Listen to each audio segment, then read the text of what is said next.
Now we will go for type of system. System को हम 3 type में divide कर सकते हैं। First is open system. Open system क्या होता है? An open system is one in which both mass and energy transfer takes place across the system. ठीक है, an open system is one in which both mass and energy transfer can takes place across the system.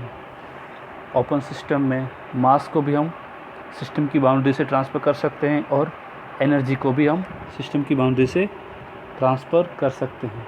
For example compressor, nozzle, heat exchanger. जैसे compressor में हम क्या करेंगे, air को supply करेंगे, वो कंप्रेस करेगा, फिर अपने को कंप्रेस करके एयर वापस देगा। तो इससे क्या हो रहा है, मास एज अ मास अपन एयर सप्लाई कर रहे हैं और एज ए एनर्जी हम उसको वर्क दे रहे हैं। Now what is close system? What is closed system? Closed system is the one in which only energy transfer takes place. Closed system में क्या होता है?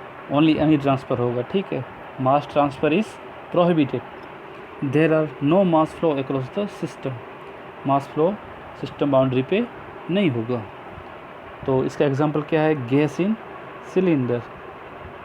गैस इन सिलेंडर तो मतलब सिलेंडर से सिर्फ हमें क्या मिलती है? हीट मिलती है, और जो मास होता है वो गैस के अंदर ही रहता है, सिलेंडर के अंदर ही रहता है। Now what is next is isolated system. Isolated system क्या होता है? We will study about now isolated system. Okay, let's isolated system. An isolated system is the one in which neither mass nor energy transfer across the system boundary. Isolated system में ना तो मास और ना ही energy transfer होता है system boundary के across में। अब ना ही मास ट्रांसफ़र होगा और ना ही एनर्जी ट्रांसफ़र होगी, तो उसे क्या कहेंगे? Isolated system. It is consider as separate universe. इसको हम क्या करेंगे? इसे हम एक सेपरेट यूनिवर्स की तरह भी कंसीडर कर सकते हैं। Now we will go for more definition, that is control volume and control surface. अब control volume and control surface क्या होता है? For a thermodynamic analysis of open system a space is specified upon which be constitute for the transfer of mass and energy, such a space is called control volume. अब जैसे open system होगी, जिसके open system में मास भी flow करेगा और energy भी flow करेगी अक्रॉस द सिस्टम बाउंड्री। तो हम अब मास भी फ्लो करेगा, एनर्जी फ्लो करेगी। एनर्जी तो मतलब फ्लो करके बहुत सारा एरिया मतलब बाहर जाएगी, तो हम पूरे जितना भी जा रहा है उसके पूरे को तो अपन उस पर स्टडी नहीं कर सकते ना। तो हम एक एरिया या वॉल्यूम स्पेसिफाई करते हैं जिसके ऊपर हम अपन स्टडी करते हैं। तो उससे क्या कहते हैं? उस स्पेस को such space is called control volume. Now when it is describe on 2D plane it is term as control surface. अब ये जो कंट्रोल वॉल्यूम होगा वो हम 2D प्लेन पे डिस्क्राइब करेंगे, तो उसे क्या कहेंगे? Control surface. अब देखो डायग्राम में, देखो यहाँ से मतलब हॉट गैस जा रही है और यहाँ से कूल वाटर आ रहा है, ठीक है। तो क्या हो रहा है? अब मास भी ट्रांसफ़र हो रहा है, इनके बीच एनर्जी भी ट्रांसफ़र हो रही है। तो हमने एक मतलब ये इसका एरिया तो बहुत बड़ा हो सकता है, लेकिन हमने एक एरिया स्पेसिफाइड कर दिया जिसके ऊपर हम स्टडी करेंगे, और इसे क्या कहेंगे? Control surface and control volume. Okay, now we will go for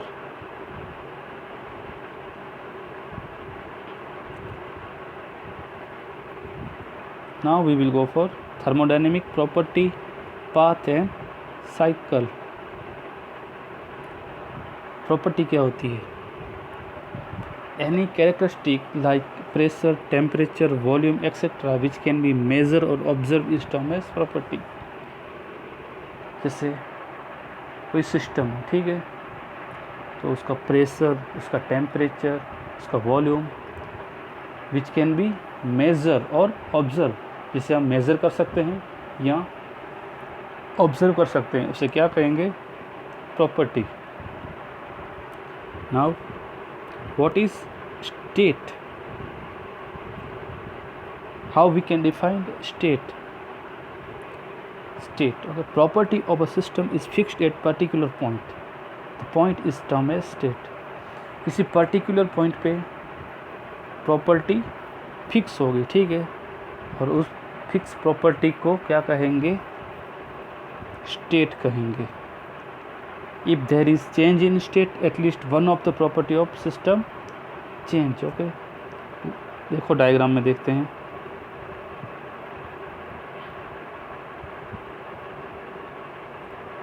ये पीवी डायग्राम है, ठीक है, ये फर्स्ट स्टेज है, यहाँ से सेकंड स्टेज आया, ठीक है, यहाँ पे P1 V1 T1 है, ठीक है, प्रेशर, वॉल्यूम और टेम्परेचर, और यहाँ पे P2 T2 V2 यह है, ठीक है. तो ये फर्स्ट पॉइंट है, वो भी एक स्टेट है, और सेकंड पॉइंट है, वो भी एक स्टेट है. अब देखो यहाँ पे इस स्टेट में P1 है, वॉल्यूम V1 है, टेम्परेचर T1 है, यहाँ पे प्रेशर P2 है, टेम्परेचर T2 है, V2 है, ठीक है. तो यहाँ से स्टेज 1 टू स्टेट 2 में चेंज आ रहा है. तो स्टेट चेंज होने के लिए क्या मतलब अनिवार्य है? एक तो उसका मतलब कोई भी एक प्रॉपर्टी चेंज होगी, प्रेशर में चेंज होगा, वॉल्यूम में चेंज होगा, टेम्परेचर में चेंज होगा, तो स्टेट में भी चेंज होगा.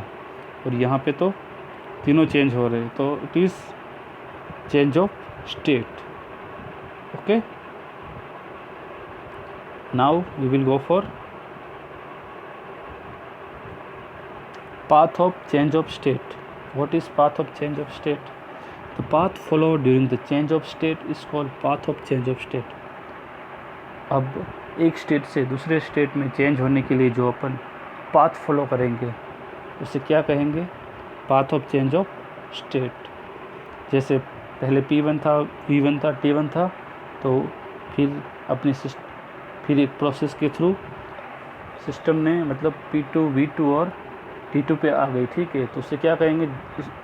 इस टाइम में जो भी पाथ फॉलो किया उसे क्या कहेंगे? Path of change of state. Now we will go for process. What is the process? If path is specified for a purpose then it is term as process. Path is specified for a purpose, okay, then it is term as process. अब अपनी system जो path change कर रही है, ठीक है, तो उसका मतलब कोई पर्पज़ है, मतलब स्पेशली पर्पज़ है, तो उसे क्या कहेंगे? प्रोसेस कहेंगे. और कोई पर्पज़ नहीं है तो उसे क्या कहेंगे? Simply path of change of state, ठीक है. और प्रोसेस के एग्जांपल क्या क्या है? Constant pressure, volume, temperature process. Okay, जैसे इसको मतलब समझने के लिए जस्ट सिंपल एग्जाम्पल है कि दो बच्चे हैं, ठीक है, एक बच्चा स्कूल जाता है और वापस घर पे आ जाता है, ठीक है, तो उसका पर्पस क्या है? वो स्कूल जाता है, वापस घर पे आ जाता है. और एक बच्चा है जो मतलब उसका मतलब कुछ भी डिफाइन नहीं है, वो मतलब थोड़ा मतलब मस्तीखोर है, तो वो किस टाइम पे कहाँ पे होगा तो उसे मतलब बता नहीं सकते. तो वो बच्चा क्या फॉलो कर रहा है? पाथ फॉलो कर रहा है. लेकिन जो दूसरा बच्चा जो सिंसियर था वो सीधा स्कूल जा रहा है, उसका पर्पज़ है कहीं जा रहा है, तो वो स्कूल जाएगा और वापस आ जाएगा, तो उसे क्या कहेंगे? प्रोसेस. दैट फॉलो प्रोसेस, ठीक है. Now what is cycle? हम साइकिल के बारे में पढ़ेंगे अब. If the number of process are to be occur in such a way that initial and final state is identical, then it is termed as cycle. अब बहुत सारी process हो रही है, ठीक है। अब बहुत सारी प्रोसेस के थ्रू अपन ने फाइनल स्टेट जो अचीव किया वो इनिशियल स्टेट के सेम है, तो उसे क्या कहेंगे, साइकिल कहेंगे, ठीक है। फॉर एग्ज़ाम्पल ये पीवी डायग्राम देखते हैं, ठीक है। ये पी, ये वी, ये फर्स्ट स्टेज है, यहाँ से अपनी सिस्टम ये सेकंड स्टेट पे आई, ठीक है, और फिर से वापस फर्स्ट स्टेट पे पहुँच गई। तो ये टोटल जो प्रोसेस हुई उसे क्या कहेंगे, बताओ क्या कहेंगे, उसे कहेंगे cycle. Okay, this is the concept of cycle. Now we will go for type of property. We will see various type of property, types of property. Okay, there are two types of property. Property means anything which can be measured or observed. There is two types of property. Intensive property क्या होती है, are those property which are independent of mass, or it may also be defined as the property for which value of system and value of individual molecule are same, term as intensive property. Okay, intensive property mass पे independent होती है। जैसे consider करो ये कोई system है, ठीक है, इससे मतलब ऐसा समझ सकते हैं, ठीक है, ये सिस्टम है, इसका प्रेशर है P, इसका टेम्परेचर है T, ठीक है।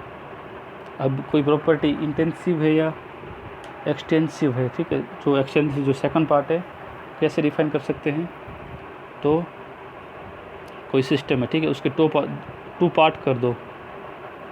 अगर 2 हाफ्स किए अपन ने तो उसमें मतलब इस पार्ट के लिए अगर अपनी जो प्रॉपर्टी है चेंज हो रही है तो वो होगी एक्सटेंसिव प्रॉपर्टी। चेंज नहीं हो रही है तो वो होगी इंटेंसिव प्रॉपर्टी, ठीक है।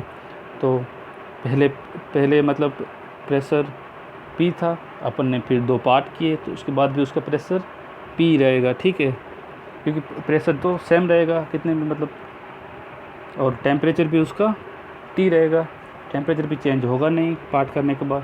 तो this both are intensive property.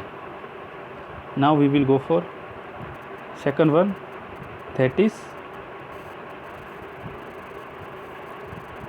that is extensive property. Okay, what is extensive property?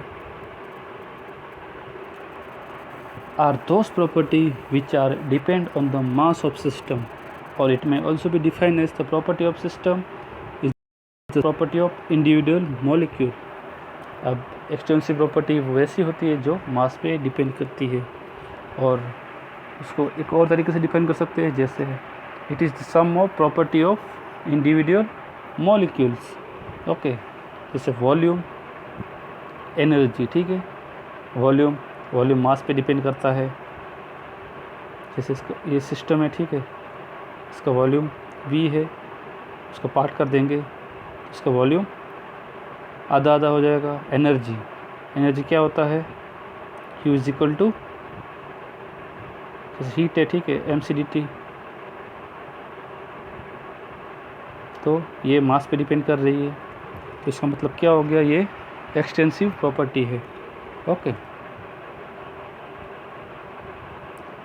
और इंटेंसिव प्रॉपर्टी में क्या होगा, इंटेंसिव प्रॉपर्टी इज़ उसकी सिस्टम की और उसकी इंडिविजुअल मॉलिक्यूल की दोनों की प्रॉपर्टी सेम रहेगी, तो क्या कहेंगे, इंटेंसिव प्रॉपर्टी। अब यहाँ पे एक नोट है, नोट में क्या लिखा है देखते हैं। Specific extensive property per unit mass is termed as intensive property. Means specific extensive property means extensive property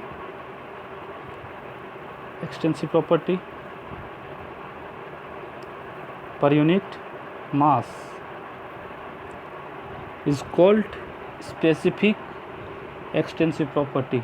अब ये मास से डिवाइड हो गया तो ये मास पे डिपेंड नहीं करता है, उसका मतलब स्पेसिफिक एक्सटेंसिव प्रॉपर्टी और extensive property per unit mass is intensive property. Okay,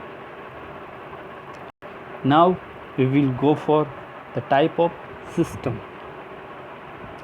type of system में अपन देखेंगे there are two type of system.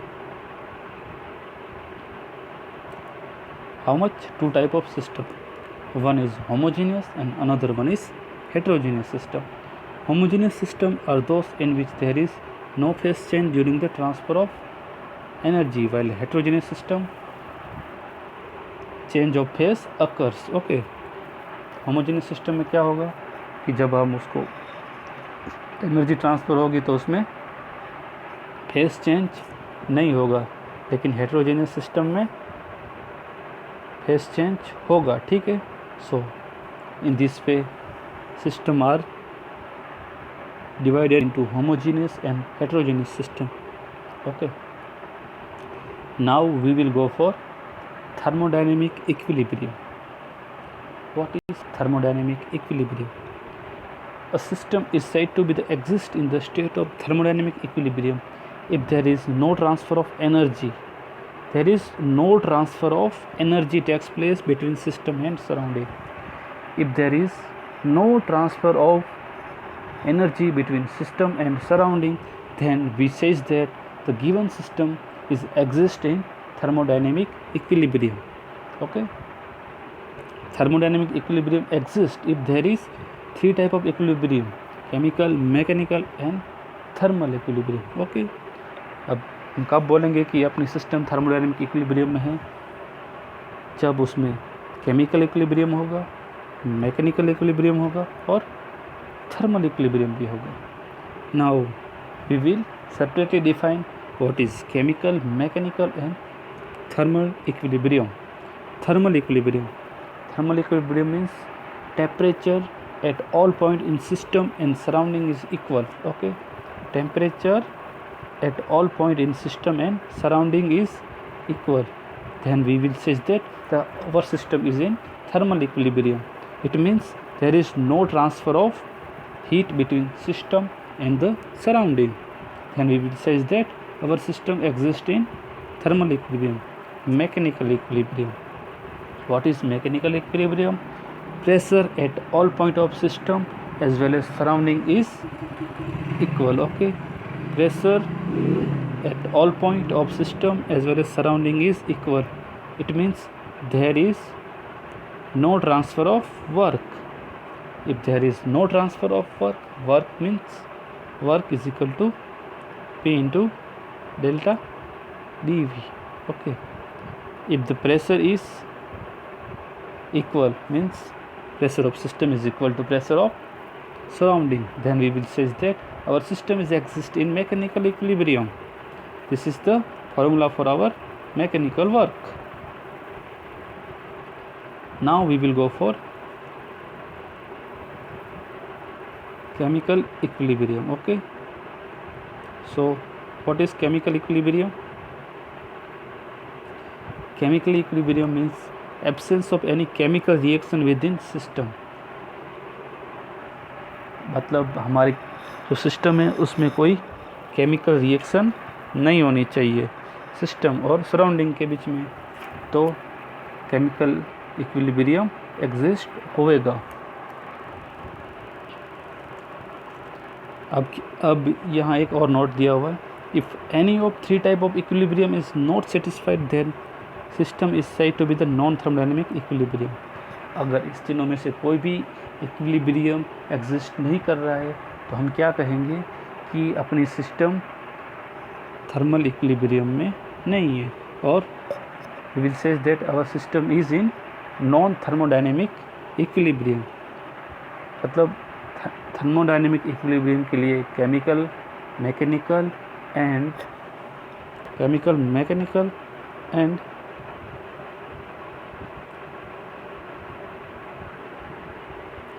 Mechanical and thermal equilibrium होना बिल्कुल ज़रूरी है. Now we will go for quasi-static process. What is quasi-static process? Quasi means almost and static means stationary. Quasi means almost and static means stationary. So quasi-static process is defined as one which is performed infinite slow rate, completed in infinite time. Okay, quasi-static process means it will be completed in infinite time, means there is no loss of energy. Okay, there is no change in our system, then it is says that quasi-static process. Okay, it means it takes infinite time. How that he will says that it can also be defined as process in which there is no loss of energy. There is no loss of energy. Energy is also conserved in quasi-static process. Okay, this is the just ideal process. There is no process is quasi-static process. A quasi-static process can also be termed as reversible process. It is also termed as reversible process.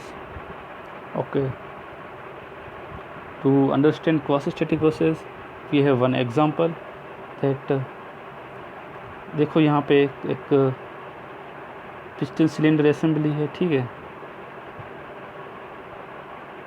Piston है, ये cylinder है और इसके ऊपर मतलब बहुत सारा मतलब समझ लो ना अपन ने रेत रख दिया है. ठीक है, रेत के प्रेशर